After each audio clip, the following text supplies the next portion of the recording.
ছাত্র জনতার বিপ্লবের পর নতুন পরিস্থিতিতে ৩১ দফায় কিছু সংযোজন ও বিয়োজন করতে চায় বিএনপি। নতুন এই রাজনৈতিক পরিস্থিতিতে রাষ্ট্র সংস্কারের প্রশ্নটি সামনে আসার পর নিজেদের অবস্থান তুলে ধরতে ৩১ দফা নিয়ে তৃণমূলে যাওয়ার সিদ্ধান্ত নিয়েছে দলটি। ইতিমধ্যে সংস্কারের কাজও শুরু করেছে। সুশীল সমাজ এবং যুগপৎ আন্দোলনে থাকা দল এবং জোটগুলোর মতামত নেওয়া হচ্ছে। এসব কিছু রেকর্ড করে রাখছে দলটি। সংস্কারের কাজ শেষে চূড়ান্ত রূপরেখা সেমিনার কিংবা ইভেন্ট করে জাতির সামনে আবারও তুলে ধরার পরিকল্পনা রয়েছে। তবে সংস্কারের কাজ কবে নাগাদ শেষ হবে তা এখনো বলা যাচ্ছে না। বিএনপি বলছে সংস্কার চলমান প্রক্রিয়া, এটি বিএনপির কাছে নতুন কিছু নয়। যারা বলছেন তাদের কাছে নতুন হতে পারে। আর বিএনপি ঘোষিত রূপরেখায় তেমন কিছু সংযোজন করার প্রয়োজন নেই। দীর্ঘ ৬ মাস কাজ করে এই রূপরেখা তৈরি করা হয়েছে। আর বিএনপি রূপরেখা তো ঘোষণা করেছে, সুতরাং নতুন করে ঘোষণা করার কিছু নেই। ৫ আগস্ট ছাত্র জনতার গণ অভ্যুত্থানে আওয়ামী লীগ সরকারের পতনের পর রাষ্ট্র কাঠামো সংস্কারের প্রত্যয় ব্যক্ত নিয়ে শান্তিতে নোবেলজয়ী অর্থনীতিবিদ ডক্টর মোহাম্মদ ইউনূসের নেতৃত্বে অন্তর্বর্তীকালীন সরকারের যাত্রা শুরু হয়। এই সংস্কারের অংশ হিসেবে পৃথক ৬টি কমিশনও গঠন করেছে সরকার। এছাড়া রাষ্ট্র পুনর্গঠনের লক্ষ্যে বৈষম্য বিরোধী ছাত্রদের উদ্যোগে জাতীয় নাগরিক কমিটি গঠিত হয়েছে এবং সাম্প্রতিক সময়ে বিশিষ্টজনরাও রাষ্ট্র সংস্কারের পক্ষে মত দিয়েছেন। তবে বিএনপি বলছে রাষ্ট্র সংস্কারের বিষয়গুলো নতুন কিছু নয়। গত বছরের জুলাইয়ে বিএনপি সহ সব বিরোধী দল মিলে রাষ্ট্র সংস্কারের লক্ষ্যে ৩১ দফা ঘোষণা করেছিল। রাষ্ট্রের যত ধরনের সংস্কার প্রয়োজন বিভিন্ন স্তরের মানুষের সঙ্গে কথা বলে ওই দফাগুলো প্রণয়ন করা হয়। রূপরেখা ঘোষণার পর এর উপর ১ বছর বিভিন্ন সেমিনার এবং ওয়ার্কশপও করেছে দলটি।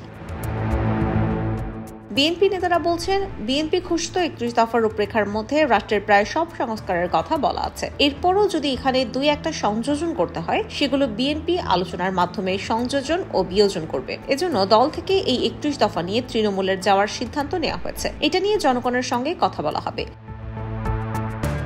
বিএনপির স্থায়ী কমিটির সদস্য আমির খসরু মাহমুদ চৌধুরী বলেন, বিএনপি ঘোষিত ৩১ দফায় যা আছে এতে যোগ করার মতো বেশি কিছু নেই। এটা নিয়ে বিএনপি দীর্ঘ ৬ মাস কাজ করেছে। সুশীল সমাজ এবং যুগপৎ আন্দোলনের রাজনৈতিক দল সহ সবার সঙ্গে কথা ও আলোচনার মধ্য দিয়ে এই রূপরেখা তৈরি করা হয়। সুতরাং রাষ্ট্র সংস্কারের বিষয় নতুন না। এখন যারা সংস্কারের কথা বলছেন তাদের কাছে নতুন হতে পারে, কিন্তু আমাদের কাছে নতুন না। আর ৩১ দফায় কিছু সংযোজন ও বিয়োজন বিষয়ে কাজ ইতিমধ্যে শুরু হয়েছে।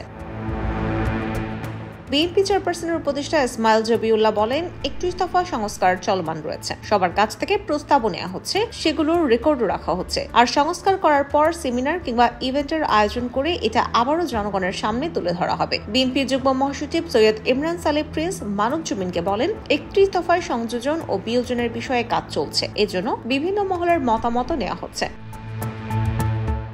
এদিকে সম্প্রতি যুগপৎ আন্দোলনের দল ও জোটের সঙ্গে বৈঠক করেছে বিএনপি। এসব বৈঠকে ৩১ দফার রূপরেখা সংস্কারের বিষয়ে গুরুত্বারোপ করা হয়। সূত্র জানায়, ৩১ দফার রূপরেখা বাস্তবায়নে তৃণমূলে যাওয়ার সিদ্ধান্ত নিয়েছে বিএনপি ও সমমনা দলগুলো। এটি বাস্তবায়নে জাতীয় ঐক্যের প্রয়োজন আছে বলে মনে করছে দলের নেতারা। তারা বলছেন, এই ঐক্য বিনষ্ট করা যাবে না। যদি ৩১ দফাতে আরো কিছু পরিবর্তন আনার প্রয়োজন হয়, সেটাও করবে। জনগণ যদি মনে করে আরো কিছু পরিবর্তন করার প্রয়োজন রয়েছে, সেটাও তারা জনগণের সঙ্গে আলাপ আলোচনা করবে।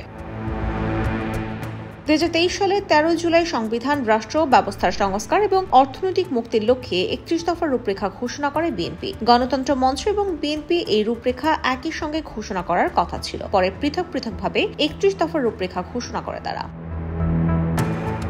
IPTV USA news desk.